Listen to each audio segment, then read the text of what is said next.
नमस्ते.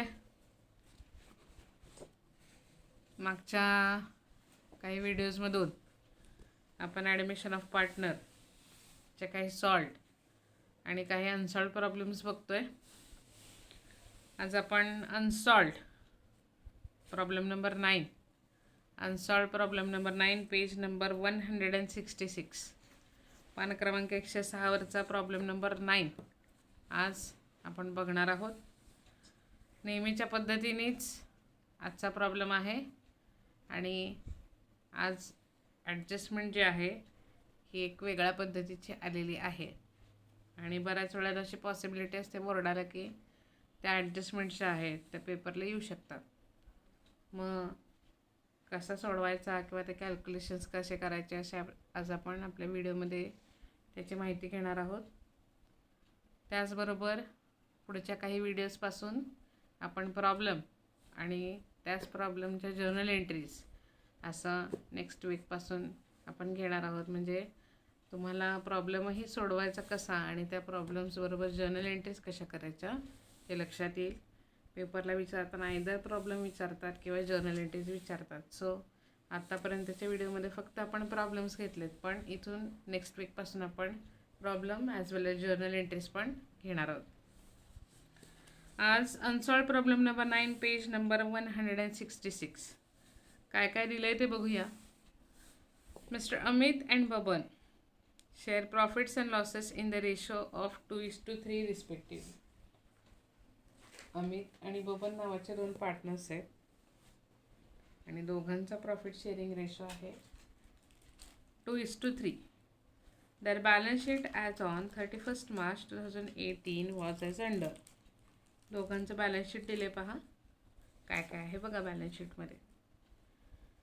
Asset side, liability side. असेटमध्ये आहे cash, land and building, plant, furniture, stock and debtors. आणि लायबिलिटीमध्ये आहे creditors, capital account of Amit and Baban. म्हणजे आज बॅलन्स शीट एकदम सोपं आहे. ना डेटर्स आहेत, ना RDD आहे, ना जनरल रिझर्व आहे, ना मागचे कुठले लॉसेस. एकदम क्लिअर आहे बघा पोस्टिंग. ॲडजस्टमेंट बघा. दे agreed decided to admit Kamal on 1st April 2018 on the following terms. Third partner join झाला आहे कमल. मग काय ठरलं बघा. कमल नावाची पार्टनर आहे. Sorry, first, Kamal shall have 1/4 share in future profits. कमलनी तिचा शेअर जो आहे बिझनेसमध्ये आल्यानंतर 1/4 शेअर असणार आहे. ती काय ॲडजस्टमेंट नाही आहे, जस्ट इन्फॉर्मेशन आहे ती. They agreed to admit Kamal as a partner on 1st April 2018 on the following terms. कमलला बिझनेसमध्ये घेतल्यानंतर खालच्या काही टर्म्स अँड कंडिशन्स ठरल्या. सो सेकंड पण ॲडजस्टमेंट नाही, जस्ट इन्फॉर्मेशन आहे फर्स्ट आणि सेकंड. थर्ड बघा. शी शाल ब्रिंग 50,000 ॲज हर कॅपिटल. तिने येताना कॅपिटल किती आणलं? 50,000. And 40,000 as her share of goodwill. आणि 40,000चं तिने काय आणलं आहे? गुडविल आणलेलं आहे. 50,000चं कॅपिटल आणि 40,000चं गुडविल नवीन पार्टनर येताना घेऊन आली आहे. Fourth, land and building to be valued at 60,000. Land and building adjustment आहे. त्याच्यानंतर furniture to be depreciated by 10%. फर्निचरवर डेप्रिसिएशन आहे. त्याच्यानंतर provision for bad and doubtful debts is to be maintain at 5% on sundry debtors. डेटर्सवर adjustment आहे. Start करूया. Stock is to be valued at 1,10,000. स्टॉकवर पण ॲडजस्टमेंट आहे. आज एक न्यू ॲडजस्टमेंट आली बघा, ज्याच्यासाठी आपण हा प्रॉब्लेम आजचा घेतो आहे. खाली दिले बघा. म्हणजे एक्स्ट्रा इन्फॉर्मेशन किंवा जास्तीची माहिती, त्याला पॉईंट नाही केलेला, मार्किंग नाही केलं, पण माहिती दिली आहे आणि ती लक्षात घ्यावी लागणार आहे. The capital account of all partners to be adjusted in their new profit and loss ratio. काय म्हणतायत? The capital account of all partners to be adjusted in their new profit and loss ratio and excess amount is to be transferred to their loan account. याचा अर्थ काय आहे की आज त्यांचे जे बॅलन्सेस आहेत हे त्यांच्या न्यू प्रॉफिट शेअरिंग रेशोमध्ये ॲडजस्ट करा. म्हणजे तिन्ही पार्टनर्सचा जो त्यांना बॅलन्स येणार आहे तो त्यांच्या न्यू प्रॉफिटमध्ये ॲडजस्ट करा असा त्याचा अर्थ आहे. आणि ते ॲडजस्ट केल्यानंतर जी काही एक्सेस जास्तीची अमाऊंट राहते आहे ती कुठल्या अकाउंटला ट्रान्सफर करा म्हणलं आहे, लोनला म्हणले बघा. म्हणून मी लोनला अंडरलाईन केलं आहे. बऱ्याच वेळेला करंट अकाउंटला ट्रान्सफर करा, बँकेला ट्रान्सफर करा, कॅशला ट्रान्सफर करा असं इथं म्हणलं जातं. आज काय आहे, लोनला ट्रान्सफर करा म्हणलं आहे. मग आज हे आपल्यासाठी न्यू ॲडजस्टमेंट आहे ज्याच्यासाठी हा प्रॉब्लेम सिलेक्ट केला आहे. मग ह्याच्यासाठी या ॲडजस्टमेंटसाठी आपल्याला न्यू प्रॉफिट शेअरिंग रेशो काढावा लागणार आहे. आजच्या प्रॉब्लेमसाठी कन्फर्म आहे. मग आधी प्रॉब्लेम सुरू करण्याच्या आधीच आपण न्यू प्रॉफिट शेअरिंग रेशो काढून घेऊयात, म्हणजे आपल्याला प्रॉब्लेम सोडवताना पुढे डिफिकल्टी येणार नाही. चला मग सुरू करूया. Unsolved problem number 9. Working note व्यवस्थित करूयात आधी. पहा, working note, calculation of new profit sharing ratio. New profit ratio कसं काढायचं? न्यू प्रॉफिट शेअरिंग रेशो सूत्र काय त्याचं पहिल्या काही व्हिडिओजमध्ये आपण बघितले बघा. New profit ratio is equal to old ratio minus balance of 1. बरोबर, हे सूत्र आहे आपल्याला न्यू प्रॉफिट शेअरिंग रेशो काढण्यासाठी. मग आहे तुमच्याकडे तयार न्यू प्रॉफिट शेअरिंग रेशोचं सूत्र. कोण कोण आहेत आपल्याकडे जुने पार्टनर्स बघा? अमित, बोबन आणि नवीन पार्टनर आहे कमल. या दोघांचं रेशो प्रपोर्शन आहे जुन्या प्रॉब्लेम पद्धतीने दिले बघा 2:3. आणि कमल जी आहे ती 1/4 शेअरसाठी आली आहे. हा तुमचा गिवन डेटा आहे. ह्याच्यावरनं तुम्हाला न्यू प्रॉफिट शेअरिंग रेशो काढायचा आहे. मग बघा, फर्स्ट आपल्याला बॅलन्स ऑफ 1 शोधावं लागेल. Balance of 1 is equal to 1 minus share of new partner. 1 minus share of new partner. मग 1 minus share of new partner किती? 1/4. मग 4 एके 4 वजा 1 भागिले 4 3/4. हे आलं आपलं बॅलन्स ऑफ 1. मग आता न्यू प्रॉफिट रेशो सोपं आहे, अवघड नाही आहे.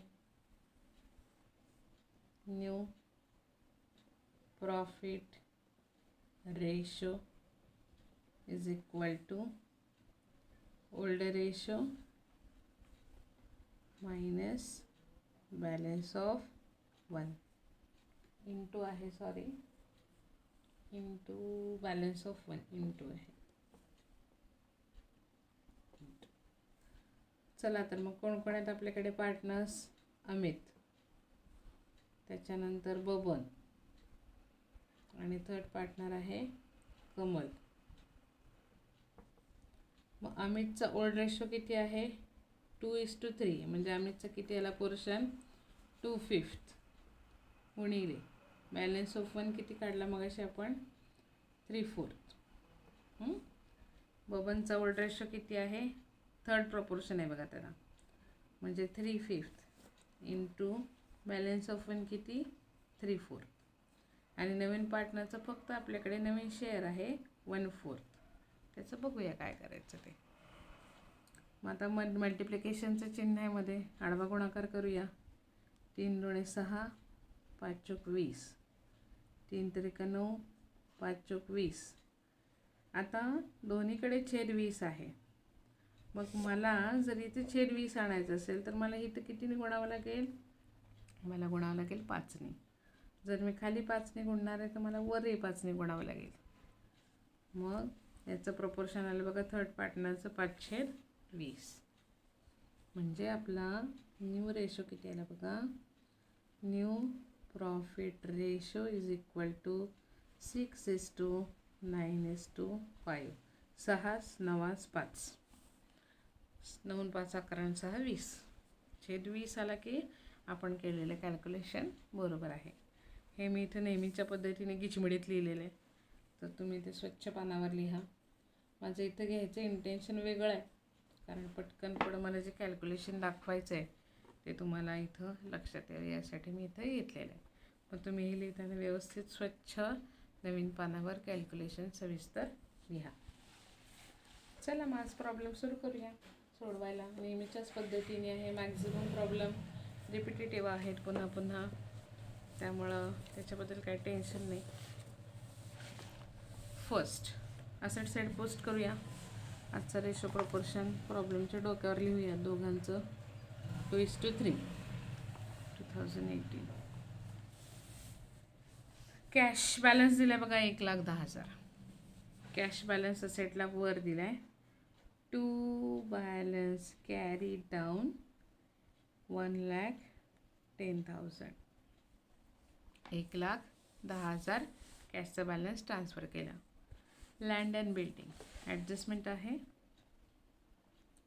लँड अँड बिल्डिंग अमाऊंट आहे 50,000.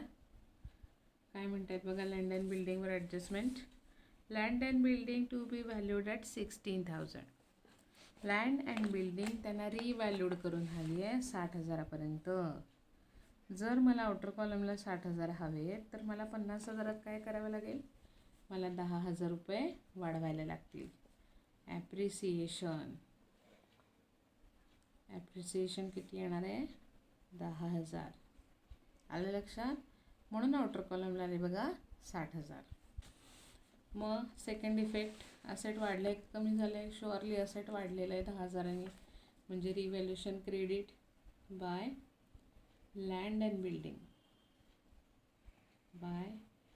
बिल्डिंग. जेवढी अमाऊंट वाढवली आहे तेवढेच आउटर कॉलममध्ये आपण घेणार आहोत. नेक्स्ट आहे बघा प्लांट दिलेले पहा 60,000.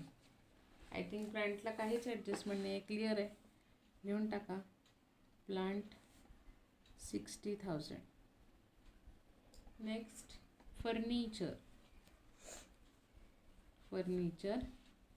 फर्निचरची अमाऊंट आहे 4,000.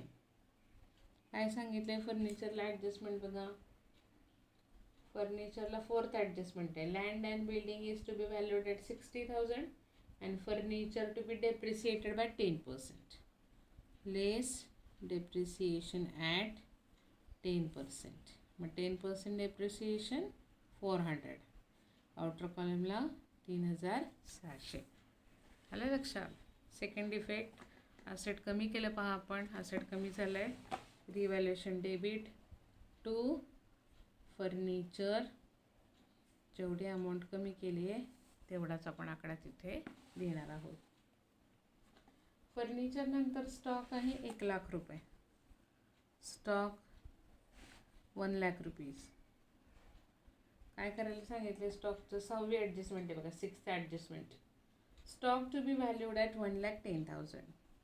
स्टॉक त्यांना रिव्हॅल्यूड करून हवा आहे 1,10,000. 1,00,000चे 1,10,000 करायचे आहेत. म्हणजे मला काय करावं लागेल सांगा, म्हणजे मला त्याच्यामध्ये 10,000 वाढवायला लागतील. आलं लक्षात. स्टॉक ओरिजिनल दिला होता 1,00,000, रिव्हॅल्यूड करून त्यांना 1,10,000 हवा आहे. म्हणून आपण त्याच्यात 10,000 काय केले, ॲड केले. मग 10,000 स्टॉक वाढला, असेट वाढलं बाय स्टॉक. रिव्हॅल्युएशन क्रेडिटला इफेक्ट येणार बाय स्टॉक 10,000. आलं लक्षात. त्याच्यानंतर डेटर्स आहेत बघा. डेटर्सला पण ॲडजस्टमेंट आहे. डेटर्स अमाऊंट आहे 60,000. काय म्हणतात बघा डेटर्सवर 5th ॲडजस्टमेंट आहे. Provision for bad and doubtful debts is to be maintain at 5% on sundry debtors. म्हणजे RDD ॲट 5% कॅल्क्युलेट करायला सांगितलं आहे. 10% म्हणजे 16चे 5% म्हणजे 800 रुपये RDD दाखवायचा. आउटर कॉलमला 15,200. आलं लक्षात? 16,000 होते, 5% RDD चार्ज केले 800 रुपये, आउटर कॉलम 15,200. आपण असेट कमी केले पहा. Surely second effect revaluation debit to RDD amount लिहिणार आहोत 800. आलं लक्षात? असेट साईड आपली पोस्ट झाली ऑलमोस्ट. आता लायबिलिटी साईड. लायबिलिटीला क्रेडिटर्स दिले सगळ्यात वर. क्रेडिटर्स अमाऊंट आहे क्रेडिटर्सची 1,40,000. Capital account of Amit and Baban. आता कॅपिटलसाठी आपण सेपरेट कॅपिटल अकाउंटच काढतो. सो वरच्या साईडला बाय बॅलन्स ब्रॉड डाऊन अमितचे आहेत 1,00,000 आणि बबनचे आहेत, त्यांचे पण आहेत बघा 1,00,000. कमलला आत्ताशी ह्याच्यात घ्यायचं नाही. अमित 1,00,000, बबन 1,00,000. चला तर मग ऑलमोस्ट आपलं बॅलन्स शीट ट्रान्सफर करून झालं आहे. एकदा आता उरलेले ॲडजस्टमेंट्स काय काय असतील तर ते करूयात. They agreed to decide admit Kamal on 1st April 2018 on the following terms. Kamal shall have 1/4 share in future profits. Adjustment नाही आहे ती, जस्ट इन्फॉर्मेशन आहे. They agreed to admit Kamal as a partner on 1st April 2018 on the following terms. ही पण information आहे. She shall bring 50,000 as her capital and 40,000 as her share of goodwill. 50,000चं capital आणि 40,000चं goodwill तिने आणलं आहे. पण गुडविलचं काय करायचं आज काही सांगितलेलं नाही आहे की गुडविल रिटेन करा, गुडविल रिटर्न ऑफ करा, goodwill raised in the books of firm, काय करा, राईट ऑफ करा, काही सांगितलेलं नाही. जेव्हा गुडविल कॅशमध्ये आणलं जातं आणि त्याची कुठलीही सूचना नसते की काय करायचं आहे, तेव्हा we have make sure goodwill is to be retained in the business. तेव्हा ते फक्त बिझनेसमध्ये रिटेन करायचं आहे. रिटेनची एंट्री आज आपल्याला करावी लागेल. आणि हे करून घेऊया आणि मग पुढच्या उरलेल्या ॲडजस्टमेंटकडे जाऊया. चला, कॅश आणली आहे, कॅपिटल आणलं आहे. सांगा जर्नल एंट्री किती आणले पहा. कॅपिटल 50,000. पहा working note, working note. Cash आणली, काय येणार एंट्री. कॅश कॅपिटलमध्ये आणलेली आहे, कॅपिटलसाठी आणली. Cash on bank account debit 50,000 to Kamal's capital, to Kamal's capital 50,000 being capital bought by new partner. Cash account debit to Kamal's capital. प्रत्येक प्रॉब्लेमला हे ॲडजस्टमेंट असणारच असणार आहे. आपल्याकडे कॅश अकाउंट आहे, आपल्याकडे कमलचं कॅपिटल आहे. कॅशच्या डेबिटला पोस्टिंग येणार बघा, टू कमल्स कॅपिटल 50,000 आणि इथं बाय कॅश और बँक कमलच्या कॉलममध्ये लिहायचे 50,000. आलं लक्षात. 50,000चं तिने काढलं आहे, कॅपिटल आणलं आहे. Being capital bought by new partner. तिने कॅपिटल आणलं 50,000चं. तसंच गुडविल किती आणलं आहे बघा बरं. गुडविल आणले 40,000चं. गुडविल कॅशमध्ये आणलेलं आहे 40,000. सो काय येणार जर्नल एंट्री गुडविलसाठी सांगा.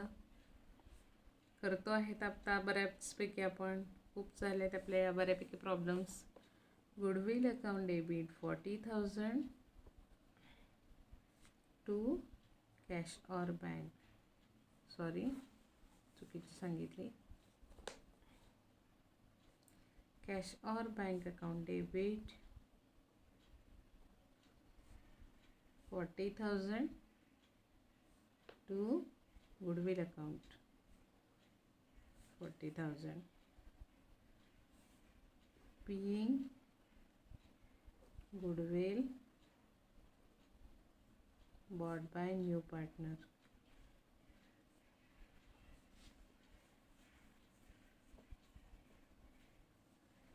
आता गुडविल कॅशमध्ये आणलं आहे. जेव्हा गुडविल कॅशमध्ये आणलं जातं तेव्हा ते काय करतात, जुने पार्टनर्स डिस्ट्रीब्यूट करून घेतात दोघांमध्ये. त्याची एंट्री पण आपण बघितली आहे प्रीमियम मेथडमध्ये. Old partners capital account, goodwill account debit to old partners. मग goodwill account debit 40,000 to old partners. कोण आहेत? Amit's capital and to Baban's capital. मग हे 40,000 आहेत, ह्या दोघांना त्यांच्या रेशो प्रपोर्शनमध्ये द्यायचे. काय रेशो प्रपोर्शन असतं? 2:3. करूयात बघा. 40,000चं गुडविल डिस्ट्रीब्यूट करायचं आहे 2:3 मध्ये. अमित, बोबन. 40,000 गुणिले 2 भागिले 5.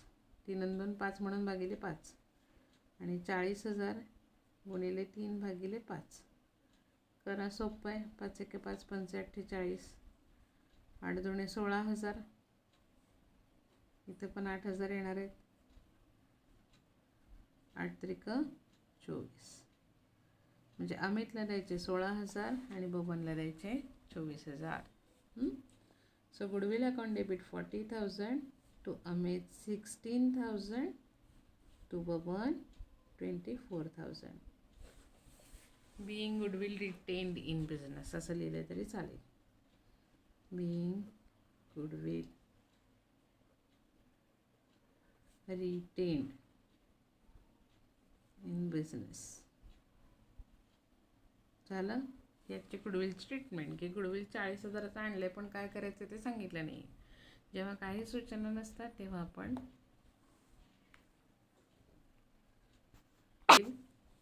रिटेन करावं लागणार आहे.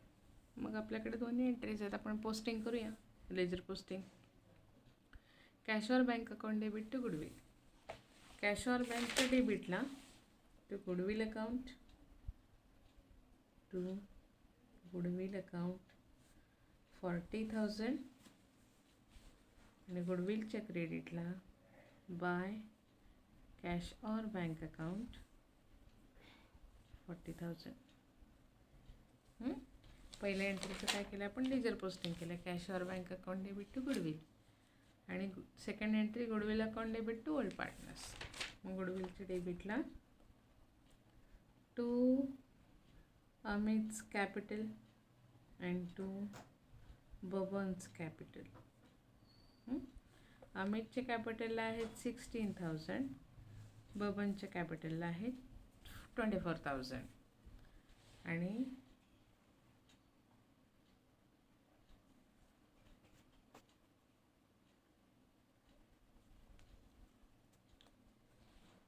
गुडविलच्या डेबिटला केलं पहा. Partners capital account debit to goodwill. So गुडविलच्या डेबिटला टू अमित टू बबन आणि त्या पार्टनर्सच्या क्रेडिटला सेकंड इफेक्ट येणार आहे त्याचा by goodwill. By goodwill account यांना दिले 16,000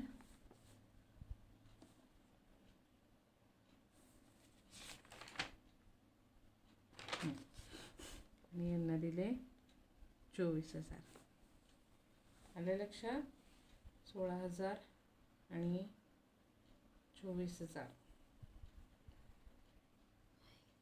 चला नेक्स्ट. पुढे गुडविल आणलं आणि गुडविल डिस्ट्रीब्यूट केलं.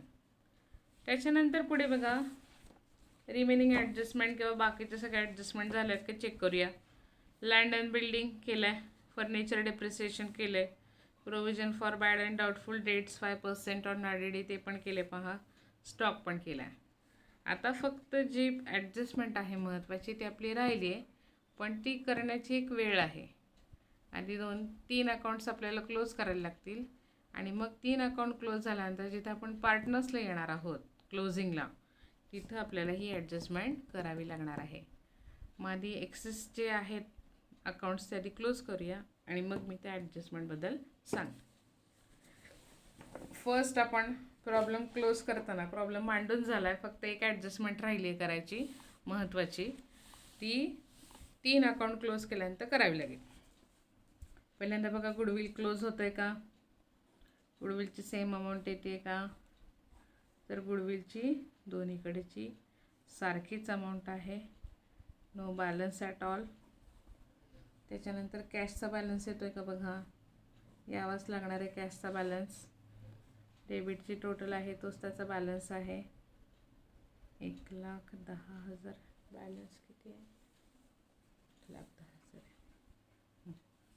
चला बघा किती होतं, 0 0 0 0 2 लाख. किती बॅलन्स आले पहा कॅशचा, 2 लाख रुपये. मग इथे by balance carried down amount आहे 2 लाख रुपये. बरोबर, म्हणजे आपण काय केलं, कॅश क्लोज केली, 2 लाख आपला कॅशचा बॅलन्स आला आहे. मला अशी सर्कल करायची सवय आहे बॅलन्सला, असं तुम्ही करू नका, जस्ट फक्त ते स्टुडंट्सच्या लक्षात यावं म्हणून मी ते केलं. मग हा जो बॅलन्स आहे तो शुअरली आपण कुठे ओढणार आहोत पुढं, असेटला. Cash or bank account amount आहे 2 लाख रुपये. झालं, गुडविल क्लोज केलं, कॅश क्लोज केले. आता रिव्हॅल्युएशन क्लोज करूया. थर्ड आपण क्लोज करणार आहे रिव्हॅल्युएशन.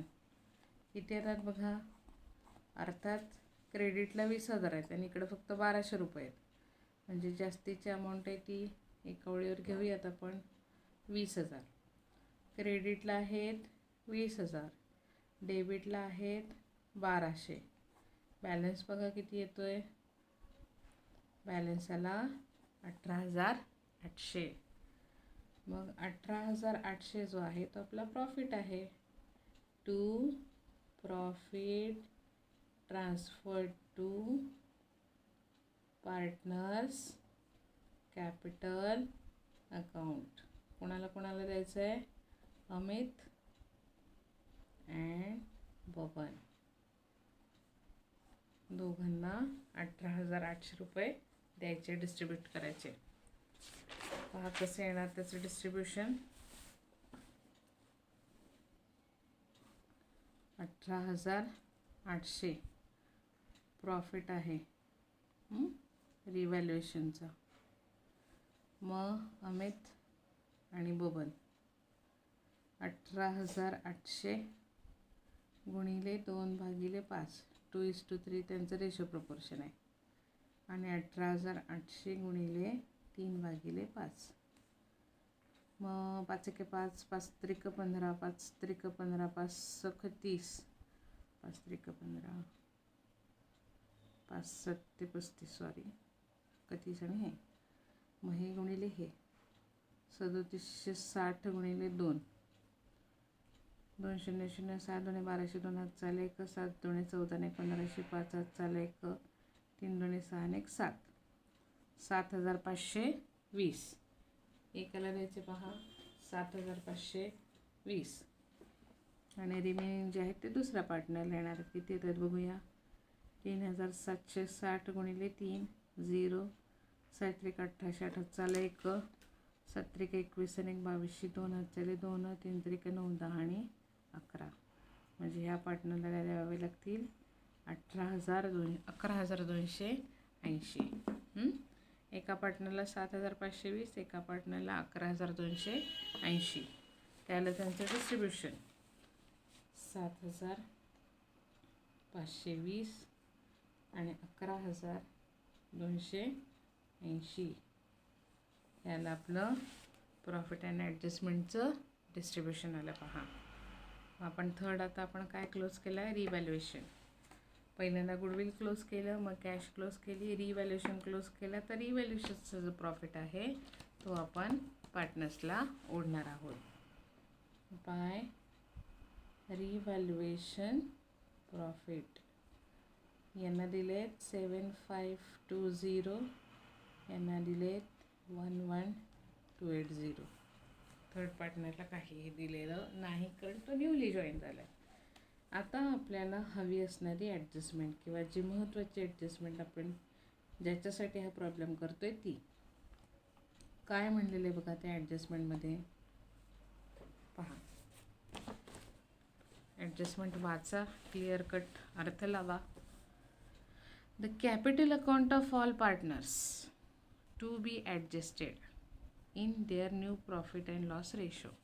म्हणजे कॅपिटल अकाउंट ऑफ पार्टनर्सचे जे कॅपिटल अकाउंट आहे ते कशामध्ये ॲडजस्ट करा म्हणत आहेत, न्यू प्रॉफिट शेअरिंग रेशोमध्ये ॲड करा म्हणत आहेत, म्हणजे ॲडजस्ट करा म्हणत आहेत. आणि ह्याच्यात ॲडजस्ट केल्यानंतर जर एक्सेस अमाऊंट राहत असेल, जर जास्तीची अमाऊंट राहत असेल तर ती कुठं ट्रान्सफर करा म्हणत आहेत बघा. And excess amount to be transfer to their loan accounts. म्हणजे फर्स्ट आपल्याला न्यू प्रॉफिट शेअरिंग रेशोमध्ये त्यांचे पैसे द्यावे लागतील आणि मग एक्सेस बॅलन्स किती राहतो आहे तो आपल्याला लोनला पाठवावा लागेल. अशा ॲडजस्टमेंट बऱ्याच वेळेला येतात. एकदा कॅल्क्युलेशन जमलं की पुन्हा रिपिटेटिव्ह टास्क असतो तो आपल्याला परत प्रॉब्लेम बिंदास सोडवता येतात. मग पहा कसं करायचं. आणि सगळं बॅलन्सच लिहून घेऊ आपण किती येत आहेत ते. 50,000 इकडं काही शुअरली बॅलन्स नाही येणार आहे बघा. नंतर बबनचा बॅलन्स 1,35,280, 1,35,280. यांचा आहे 1,23,520, 1,23,520, 1,23,520. आता न्यू प्रॉफिट शेअरिंग रेशो आपण प्रॉब्लेमच्या सुरुवातीलाच काढला होता. किती आला होता आपला? 6,9,5.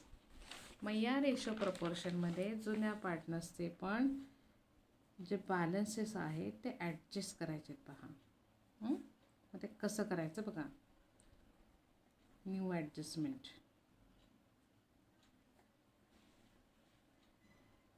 मग आता आपल्याकडे गिवन डेटा काय आहे, कसे देणार बॅलन्सेस आपण.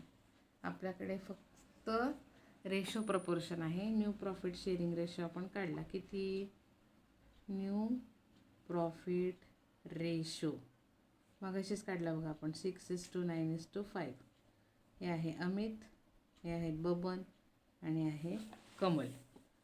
6:9:5 हे तिघांचे प्रपोर्शन आहेत. मग आता न्यू प्रॉफिटमध्ये ॲडजस्ट करा म्हटल्यानंतर किंवा एक्सेस अमाऊंट लोनला ट्रान्सफर करा, करंटला ट्रान्सफर करा, बँकेला ट्रान्सफर करा, कॅशला ट्रान्सफर करा, असं जेव्हा ॲडजस्टमेंट येते तेव्हा आपल्याकडे नवीन प्रॉफिट शेअरिंग रेशो असावाच लागतो. काही वेळेस प्रॉब्लेममध्ये तो दिलेला असतो. नाही तर आज जसं आपण ॲडजस्टमेंट प्रॉब्लेम सुरू होतानाच आपण हा प्रॉफिट शेअरिंग रेशो काढला आहे तसं आपल्याला काढावं लागेल. बऱ्याच वेळेला हे तुम्हाला प्रॉब्लेममध्ये दिलं जातं. नाही तर हे आपल्याला काढता आलं पाहिजे. मग आता पुढं सोडवताना कसं बघायचं बघा. थर्ड पार्टनर कोण आहे? कमल. कमलचं शेअर किती आहे ह्या तिघांमध्ये? तर 5वा शेअर आहे. मग आता नीट बघा मी कॅल्क्युलेशन्स कसं दाखवते ते. आता कमलनी 5व्या शेअरसाठी किती कॅपिटल आणले मला सांगा. कॅपिटल, गुडविल नाही. Cash account debit to Kamal's capital किती आणलं? 50,000. मी गुडविल म्हणत नाही, मी कॅपिटल म्हणते आहे. हे लक्षात घ्या की तिचा जर 5वा शेअर आहे टोटल काउंटमध्ये तर त्या 5व्या शेअरसाठी तिने किती कॅपिटल आणलं आहे? 50,000. मग तिनं 5व्या शेअरसाठी 50,000 आणलं आहे तर मग एका शेअरचा काउंट आपल्याला काढता येईल बघा. 5व्या शेअरसाठी जर ती 50,000 रुपयाचं कॅपिटल आणू शकते तर मग एका शेअरसाठीचं कॅपिटल किती? Cross multiplication. 50,000 गुणिले 1/5 किती आलं बघा. हे सोडवल्यानंतर 10,000. म्हणजे तिचं जर 50,000 आपण बेस धरला, मूळ धरलं, चला ठीक आहे, तिचं आधी कॅल्क्युलेशनसाठी आपण तिचं मुख्य धरूयात. मग तिनं 5व्या शेअरसाठी 50,000 आणले तर मग एका शेअरचा काउंट जर घेतला तर एका शेअरसाठी किती येत आहेत? 10,000 रुपये. मग आपल्याकडे आता इझी आहे पुढं काढणं. कॅल्क्युलेशन खूप सोपं आहे. मग आता न्यू प्रॉफिटमध्ये डिस्ट्रीब्युशन कसं येणार बघा. न्यू प्रॉफिट रेशोमध्ये डिस्ट्रीब्युशन कोण कोण आहेत आपल्याकडे पार्टनर? अमित, बबन आणि कमल. आता काय करायचं, ही जे एक शेअरची व्हॅल्यू आली आहे ती तिघांच्या समोर लिहायची. 10,000, 10,000, 10,000. आणि यांच्यासमोर तो जो रेशो प्रपोर्शन काढला आहे आपण, हा 6:9:5, त्याला इंटू करायचं. अमितचा आहे 6वा शेअर, बबनचा आहे 9वा शेअर आणि कमलचा आहे 5वा शेअर. त्याने त्याला मल्टिप्लाय करायचं. इथं काय केलं, सुरुवातीला कमलचा 5वा शेअर होता. ओव्हरऑल न्यू प्रॉफिट शेअरिंग रेशोमध्ये नवीन पार्टनरचा शेअर आहे 5वा. मग 5व्या शेअरसाठी ती किती कॅपिटल घेऊन आली होती? 50,000. मग तिनं जर 5व्या शेअरसाठी 50,000चं कॅपिटल आणलं आहे, तर मग एका शेअरचं कॅल्क्युलेशन आपण काढलं. किती आलं पाहते? 10,000. मग एका शेअरला 10,000 रुपये या पद्धतीने आपल्याला जुन्या पार्टनर्सना पैसे द्यायचे, बाकी काही करायचं नाही. मग काय केलं, न्यू प्रॉफिटचं डिस्ट्रीब्युशन पहा कसं केलं. अमित, बबन अँड कमल दोघांच्या पुढे जे आपलं उत्तर आलं ते लिहिलं 10,000, 10,000, 10,000 आणि इंटू त्यांचा न्यू प्रॉफिट शेअरिंग रेशो. अमितचा होता 6वा शेअर, बबनचा होता 9वा शेअर आणि कमलचा आहे 5वा शेअर. मग करा गुणाकार. किती येत आहेत बघा. इथे येणार 60,000, इथे येणार 90,000 आणि इथे येणार 50,000. हे आपल्याला लागणारं उत्तर आहे. म्हणजे काय, नवीन प्रॉफिट शेअरिंग रेशोमध्ये त्यांचे बॅलन्सेस ॲडजस्ट करा. असं जेव्हा येतं तेव्हा आपल्याला ही कृती करावी लागेल. पहिल्यांदा तर नवीन प्रॉफिट शेअरिंग रेशो काढावी लागेल, की जो आपण सुरुवातीलाच काढला. एकतर तो काढावा लागतो, नसेल तर तुम्हाला तो मॅक्झिमम प्रॉब्लेममध्ये दिलेला असतो. दिलेला असेल उत्तम, नसेल दिलं तर काढायची पद्धत मी सुरुवातीला सांगितली आहे. पुढं कसं केलं पहा. थर्ड पार्टनरची नवीन जॉईन झाली, तिनं किती कॅपिटल आणलं होतं, भांडवल किती आणलं होतं? 50,000चं. 5व्या शेअरसाठी तिनं 50,000चं कॅपिटल आणलं. मग 5व्या शेअरसाठी 50,000चं कॅपिटल, तर एका शेअरचं कॅपिटल आपण काढलं बघा त्याच्यावरनं कॅल्क्युलेट करून. किती आलं ते? 10,000. मग आता एका शेअरला जर आपण 10,000चं कॅपिटल आणतोय, तर बाकीच्या लोकांना त्यांच्या शेअरमध्ये डिस्ट्रीब्यूट केले, काय केलं नाही आहे. New profit distribution Amit, Baban and Kamal 10,000 गुणिले 6. 6 का तर त्यांचा रेशो आहे. 10,000 गुणिले 9 हा बबनचा रेशो आहे आणि 10,000 गुणिले 5 हा कमलचाच आहे. म्हणजे तिचं 50,000चं कॅपिटल ॲज इट इज दिसतंय. मग ह्या ज्या अमाऊंट आहेत त्या ट्रान्सफर करायच्या आहेत आपल्याला. याला लक्षात, जेव्हा लोनला ट्रान्सफर करा, करंटला ट्रान्सफर करा म्हणतात, तेव्हा हीच कृती आहे. ही सोपी मेथड आहे. पुस्तकात रेसिप्रोकल वगैरे असं बरंच काय काय दिलं आहे, पण तो बाउन्सर जातो बऱ्याच लोकांना. त्यामुळे बेस्ट वे ही सोपी मेथड आहे. नाही कळलं तर परत विचारा, मी आणि घेणारच आहे मी पुढचे असे काही प्रॉब्लेम्स. त्यामुळे आज नाही कळलं तर पुढच्या व्हिडिओमध्ये ते तुम्हाला क्लिअर होऊन जाईल. बरं, तर ह्या अमाऊंट्स काढल्यात, ह्याचं लिहायचं कुठे किंवा ह्याचं पोस्टिंग कुठे करायचं? Adjust in new profit sharing ratio म्हणजे इथं शुअरली इथंच येणार. आता बॅलन्स आहे, जो काढला आहे तो बॅलन्स आहे. सो वरच्या ओळी सोडून इथं लिहायचं टू बॅलन्स कॅरीड डाऊन. किती किती आले ते पहा. अमितचे 60,000, यांचे 90,000 आणि यांचे 50,000. 60,000, 90,000 आणखी 50,000. काय केलं आपण? बॅलन्सेस काढले.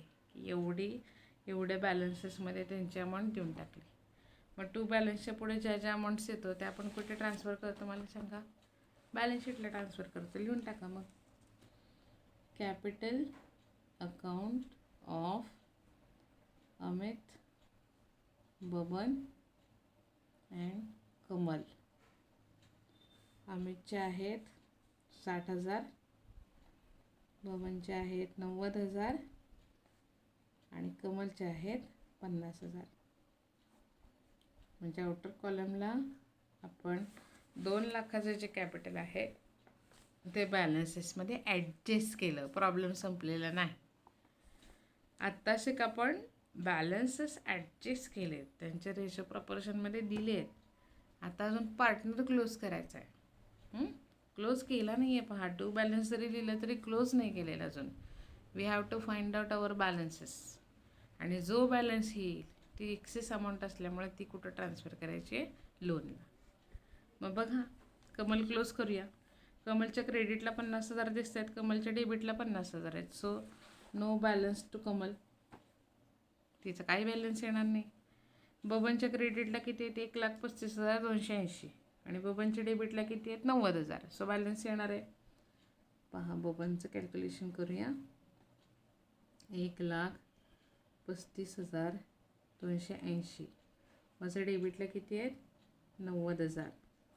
0,825 9 10 11 12 13 4 0 45,280.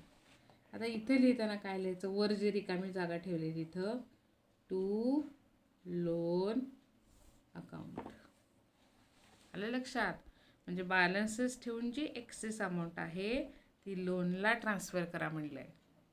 म्हणजे 45,280 आहेत, हे आपण कुठे लिहिणार आहोत?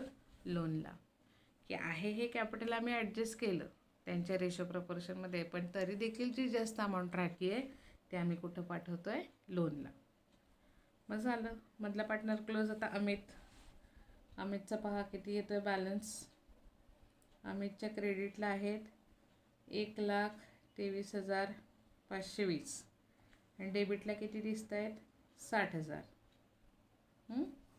0,2,5,3,6 63,520. म्हणजे यांचा बॅलन्स आला बघा 63,520. ही आली तुमची लोनची अमाऊंट. आलं लक्षात? मग लोन आलेलं आहे. Loan always shows liability. Loan पण ट्रान्सफर करावं लागेल आपल्याला लायबिलिटीला. इथं लिहायचं पार्टनर्स लोन अकाउंट. दोघांचंच आलं आहे फक्त. सो दोघांचंच येणार आहे. अमित आणि बबन. किती येते बघा? 63,520 आणि 45,280. 0 8 2 10 0 चाले 1 3 5 2 7 1 8 8 10. परत एकदा रिवाइज करते. झालं, संपत आला आहे प्रॉब्लेम. काय केलं होतं? आजची ॲडजस्टमेंट होती की न्यू प्रॉफिट शेअरिंग रेशोमध्ये बॅलन्सेस ॲडजस्ट करा लास्ट. आणि असे परत आपण व्हरायटी प्रॉब्लेम करणार आहोत, त्यामुळे आज नाही कळलं तरी पुढच्या प्रॉब्लेममध्ये ते क्लिअर होईल. फक्त कॅल्क्युलेशन लक्षात घ्या की मी ते नवीन प्रॉफिट शेअरिंगमध्ये डिस्ट्रीब्यूट कसं केलं आहे. The capital account of all partners to be adjusted in new profit sharing ratio and excess amount to be transfer to their loan accounts. So पहा कसं केलं आपण कॅल्क्युलेशन. एकतर आपण न्यू प्रॉफिट रेशो ऑलमोस्ट काढलेला होता. त्यातला फिफ्थ शेअर कोणाचा होता? कमलचा. आता तर आपल्याकडे डेटा तिचाच आहे, जुन्या पार्टनर्सचं काहीच माहीत नाही. मग 5व्या शेअरसाठी तिनं 50,000चं कॅपिटल आणलं. मग त्याच्यावरून आपण एका शेअरची अमाऊंट काढली. किती आली? 10,000. मग त्या 10,000च्या पटीमध्ये त्यांचे जे न्यू प्रॉफिट होते ते आपण बॅलन्सेस त्यांचे काउंट केले. 10,000 गुणिले 6, 10,000 गुणिले 9, 10,000 गुणिले 5. म्हणजे अमितचा बॅलन्स ॲडजस्ट करायचा 60,000 आला, बबनचा करायचा 90,000 आला आणि कमलचा करायचा आहे 50,000. मग ह्या ज्या अमाऊंट काढल्या होत्या त्या कुठे लिहिल्या पहा? पार्टनर्सच्या डेबिटला लिहिल्या. काय लिहिलं तिथं पुढं? टू बॅलन्स कॅरीड डाऊन 60,000, 90,000 आणि 50,000. हा टू बॅलन्स आहे आपला. बॅलन्स आहे कॅपिटलचा. तो कॅपिटलचा ॲज इट इज आहे तो तिथे लिहिला आहे. Capital account of all 3 partners आणि त्यांचे बॅलन्सेस आउटर कॉलम. आता आपण पार्टनर्स क्लोज केलं, हे ॲडजस्ट केलं अमाऊंट, पण अजून क्लोज नाही केलेलं. सो क्लोजिंग करताना मग नेहमीच्या पद्धतीने. मग कमलचे क्रेडिटमधून कमलची डेबिट, पण इवन अमाऊंट होती सो तिचा बॅलन्स आला नाही. बबनच्या क्रेडिटला होते 1,35,280 आणि डेबिटला होते 90,000. सो तिचा बॅलन्स आला 45,280.